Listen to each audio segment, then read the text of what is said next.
एक ऐसा secret thinking method है जो इलॉन मस्क यूज करते हैं, लेकिन बाकी लोग उसे यूज नहीं करते।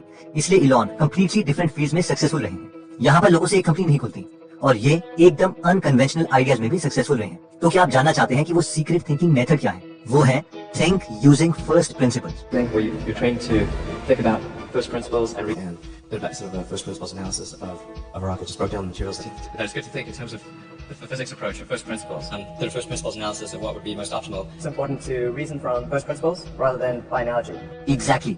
तो ये बहुत इंपॉर्टेंट वीडियो है उन सब के लिए जो अपने थिंकिंग मेथड को चेंज करना चाहते हैं, और हम फर्स्ट प्रिंसिपल्स को इस वीडियो में डिटेल में समझेंगे। लेकिन इससे पहले हम ये देखते हैं कि लोग इलॉन मस्क में इंटरेस्टेड है। तो इलॉन एक ऐसे इंसान है जिन्होंने पेपल बनाई थी, जो कि एक इंटरनेट कंपनी थी पेमेंट्स ट्रांसफर करने के लिए, जिससे उन्होंने 180 मिलियन यूएस डॉलर्स कमाए थे। उसके बाद उन्होंने 2 ऐसी कंपनीज खोली जो बिल्कुल ही उनके एक्सपीरियंस से अलग थी, जिसमें पहली कंपनी थी स्पेसएक्स, जिसका गोल था कि रीयूजेबल रॉकेट्स बनाए जाएं। अब हम में से कई बार लोग सोचते हैं कि हाँ यार हमें पता है स्पेसएक्स के बारे में, लेकिन ये एक ऐसा काम था जो कंट्रीज भी कर नहीं पा रही थी। इसके बावजूद इलॉन ने फर्स्ट प्रिंसिपल से सोचा और सबके मना करने के बावजूद एक इंटरनेट गाय ने एक प्राइवेट कंपनी खोली और पहली बार ह्यूमन हिस्ट्री में रीयूजेबल रॉकेट्स बनाए गए। और ये काम अमेरिका की स्पेस एजेंसी नासा और रशिया की स्पेस एजेंसी रोसकॉस्मोस भी नहीं कर पा रही थी। ये एक बहुत ही बड़ी अचीवमेंट थी ह्यूमंस के लिए। और अगर आप ऐसे सोचें कि आपको एक स्पेस कंपनी खोलनी होती तो आप समझ पाएंगे कि कितना ज्यादा करेज चाहिए ऐसा स्टार्टअप खोलने के लिए। नेक्स्ट जो कंपनी इलॉन ने खोली थी वो थी टेस्ला, जो कि इलेक्ट्रिक कार्स बनाती है। एक्चुअली इन दोनों कंपनीज का मेन गोल सिर्फ पैसे कमाना नहीं था, बल्कि ये ह्यूमंस की 2 सबसे बड़ी प्रॉब्लम्स को सॉल्व करने के लिए किया गया था। एक प्रॉब्लम थी कि अगर हम अर्थ की पास्ट 500 सालों की हिस्ट्री देखें तो इसमें ही 5 ऐसे मेजर इंसिडेंट हुए हैं जिसकी वजह से अर्थ में रह रही सारी स्पीशीज एकदम खत्म हो गई थी। जैसे कि 445 मिलियन साल पहले बहुत जल्दी ग्लेशियर्स बन रहे थे, जिससे 60 से 70% मरीन लाइफ खत्म हो गई थी,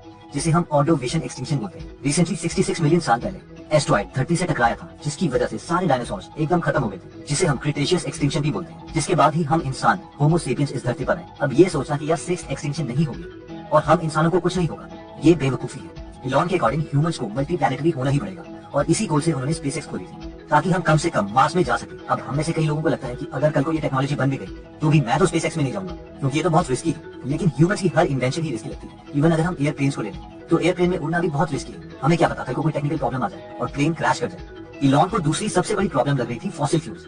इलॉन ने सोचा कि आज जितनी भी इंडस्ट्रीज या ट्रांसपोर्ट चल रही है वो सिर्फ फॉसिल फ्यूल की मदद से हो रहा है, और हम 3 तरह के फॉसिल फ्यूल यूज करते हैं, कोल, नेचुरल गैस और क्रूड ऑयल। फिर इलॉन ने सोचा कि फॉसिल फ्यूल को यूज करने की 2 मेजर प्रॉब्लम्स हैं। पहली प्रॉब्लम तो ये है कि फॉसिल फ्यूल जल्द ही खत्म हो जाएंगे, क्योंकि ये फॉसिल फ्यूल बनने के लिए 300 मिलियन साल लगे थे। हुआ ये था कि 300 मिलियन साल पहले उस वक्त के प्लांट्स और एनिमल्स के मरने के बाद उनके रिमेन्स जो दबे रह गए, उसमें प्रेशर और टेम्परेचर की वजह से वो फॉसिल फ्यूल में कन्वर्ट हो गए, जिससे आजकल हम गाड़ियां चलाते हैं। अब ये रिसोर्स इनफाइनाइट तो है नहीं, इसलिए ये खत्म हो जाएगा। फॉर एग्जाम्पल कई रिसोर्सेज बोलते हैं कि ऑयल 2050 तक, गैस 2060 तक और कोल 2085 तक खत्म हो जाएगा, यानी हमारे पास ज्यादा टाइम नहीं है। अब हम में से कई लोग बोलेंगे चलो इतनी बड़ी प्रॉब्लम भी नहीं है, गाड़ियां और इंडस्ट्रीज ही नहीं चलेंगी बस।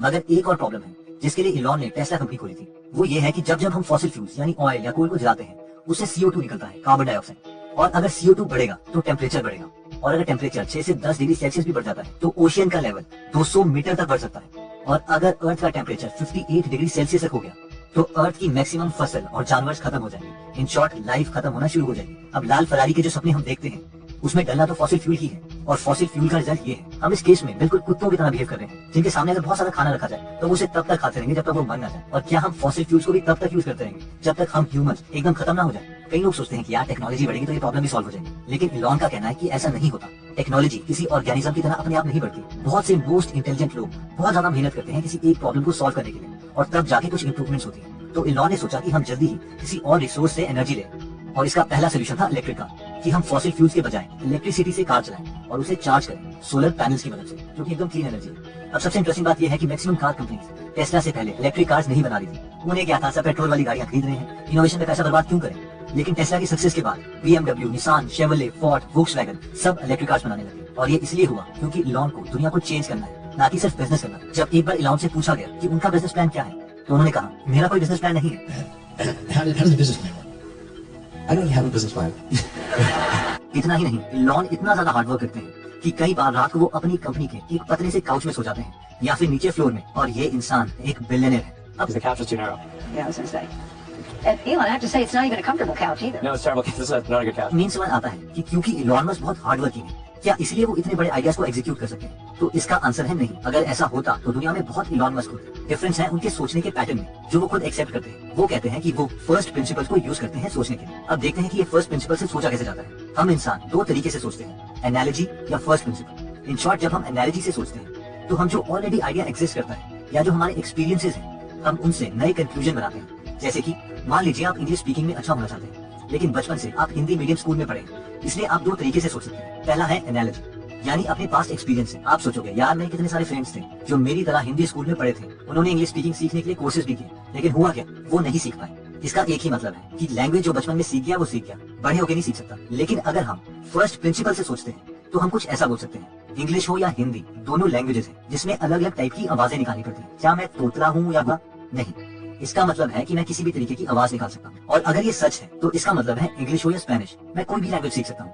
बस कुछ प्रैक्टिस की जरूरत है। इसीलिए फर्स्ट प्रिंसिपल को यूज करके हम ज्यादा अच्छे और क्लियर कंक्लूजन निकाल सकते हैं, क्योंकि हम प्रॉब्लम्स को तोड़ते हुए इतने छोटे फैक्ट्स में चले जाते हैं जो हमें पता होते हैं कि ये सच ही है। फॉर एग्जाम्पल इलॉन मस्क बोलते हैं कि मान लीजिए आपको बैटरीज बनानी है, तो आप दो तरीके से सोच सकते हैं। अगर आप एनालॉजी से सोचते हैं तो आप बोल सकते हैं कि बैटरीज बड़ी महंगी आती है, चाहे हम किसी भी सप्लायर से क्यों ना लें, इसे बहुत सस्ता नहीं किया जा सकता। जबकि अगर हम फर्स्ट प्रिंसिपल से सोचते हैं तो हम ये कहेंगे, अच्छा एक बैटरी में होता क्या है, एक बैटरी में कोबाल्ट, निकल, एल्यूमिनियम, कार्बन और एक स्टील कैन है जिसमें ये सारी चीजें बंद हैं। अगर मैं इन्हें मार्केट से खरीदूं तो ये सारे इंडिविजुअल कंपोनेंट्स बहुत सस्ते मिल जाते हैं, और अगर मैं इन सबको मिला के एक बैटरी बना दूं तो ये बहुत सस्ती मिल सकती है। मैक्सिमम लोगों को फर्स्ट प्रिंसिपल में सोचने में इसलिए प्रॉब्लम होती है क्योंकि हमारे सीनियर्स और हमारे पेरेंट्स ने हमें इसी तरीके से ट्रेन किया है। अगर कोई बच्चा पूछेगा कि पापा मुझे जूते क्यों पहनने हैं, तो उसके डैड बोल सकते थे कि तुम्हें ठंड लग सकती है। जिस पर बच्चा पूछेगा मुझे ठंड क्यों लगेगी, जिस पर उसके डैड बोल सकते हैं क्योंकि सीजन चेंज होते हैं। फिर वो बच्चा दोबारा से पूछ सकते हैं सीजन क्यों चेंज होते हैं, तो इस पर उसके डैड बोल सकते हैं क्योंकि अर्थ 23.5 डिग्री पे टिल्टेड है, एंड सो ऑन। और फाइनली बच्चा फर्स्ट प्रिंसिपल पर पहुंच जाएगा, यानी वो नीचे जाते जाते ऐसे ट्रूथ में पहुंच जाएगा जहां से सारे फैक्ट्स, कंक्लूजन्स निकलते हैं, जिसे हम अनडिनाइबल ट्रूथ्स बोलते हैं।